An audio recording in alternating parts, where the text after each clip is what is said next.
Liver అనేది మన బాడీలో ఉండే వెయిట్ ఎక్కువ ఉన్న ఆర్గాన్ అనమాట. 1.2 to 1.5 కిలోగ్రామ్స్ ఒక హ్యూమన్ బాడీ వెయిట్లో ఉంటుంది. సో ఇది మనకి రెట్రోపెరిటోనియల్ ఆర్గాన్ అబ్డామెన్ రీజన్లో ఉంటుంది. సో దీనిలో మనం చూసుకునే మేజర్ డిసీజ్ ఏదన్నా ఉంది అని అంటే జాండిస్. సో జాండీస్లో మనం ఎక్కువ చూసే సిమ్టమ్స్ ఏంటి అంటే ఫుల్ బాడీ ఎల్లో కలర్లో మారిపోవడం, ఫీవర్ రావడం, నాసియేటెడ్ ఫీల్ అవ్వడం, లేదంటే సమ్ కేసెస్లో వామిటింగ్ కూడా చూస్తూ ఉంటాము. సో డిఫరెంట్ సిమ్టమ్స్ అనేవి మనం జాండీస్లో చూస్తూ ఉంటాం. సో ఇది ఎందుకు వస్తుందంటే ఇన్ఫెక్షన్స్ వల్ల వస్తుంది. అది హెపటైటిస్ వల్ల కూడా వస్తుంది.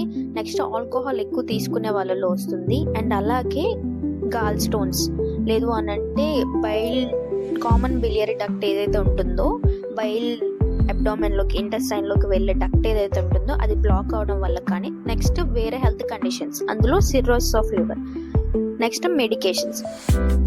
సో లివర్లో ఉండే మేజర్ థింగ్ ఏంటి అంటే దానిలో ఉన్న ఒక చిన్న హెల్దీ సెల్ ఉన్నా కూడా రీజనరేటివ్ కెపాసిటీ అంటే మిగిలిన సెల్స్ని